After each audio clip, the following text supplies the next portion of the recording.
Fivel, how are you? Hi, I'm good. How are you?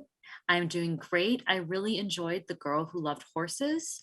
Mm. I especially, of course, love the dynamic between Jane and Millie, which was so much fun. Can you talk about them bonding despite being such opposites? Yeah, 100%. I love Roar, the script of The Girl Who Loved Horses, because when I first started reading it, I thought I knew what was going to happen. And then when you continue to read it or watch it, it's you don't expect the things to unravel that unraveled. I think that a lesson that you can learn by watching The Girl Who Loved Horses is, we immediately have an idea or an opinion or a judgment of someone right when they walk through the door. And it's immediately like, oh, do I like this person? Humans are very tribal in general. So do they fit with me? Do they work? Do they like the same things?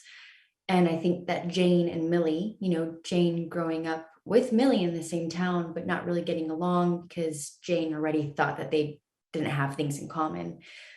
But then all of that kind of destroys itself, and you see these two, like you said, opposite young girls really finding a neutral place of like love for each other and best friend and friendship. And I think we can all learn from that is like just don't judge anyone, because why? And you at the end of the Mm, day will probably fall in love with who they are. I love that. It's very, very true. I know you spoke about the training you did with horseback riding, but it sounded like you Mhm. had some experience already.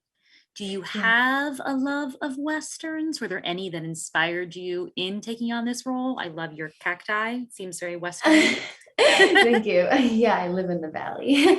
um my father, my brother, they like Westerns a lot. I mean, my ranch at my dad's house is very Westernized. So they watched Westerns a lot. My dad's obsessed with Westerns, actually. That's his like favorite genre. But I, I never really found that same love. But when I booked Roar, I watched like Johnny Guitar, like some Westerns, and I mean, gosh, the colors are so vivid. Like the way that they're made is so different, which is really awesome because now there's a female leading mixed race Western, which I don't think we've seen before.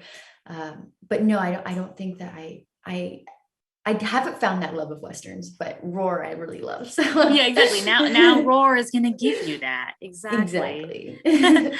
Alfred Molina is such an awesome antagonist to go up against. What was it Mhm. like to work with him? Like too good. like like he was so nice. Like that scene of like, I mean, we only really worked together for 2 or 3 days, and Mm. the scene of like having to dislike him, he just did this horrendous thing to her. It wasn't hard to find that anger, but it was hard to find the anger just because like between every take he would just be the most nice, like talkative, funny man. And at our breaks, we were just like hanging out. And in my mind, I'm just like, ah, I wish you Oh. were just kind of mean. But I'm glad he's not. Like, I'm glad he's not. Yes. We love actors who are both nice and good. Well, There you thank you. go. Thank you so much. You did a fabulous job. I can't Thank wait you for so everyone to much. watch it.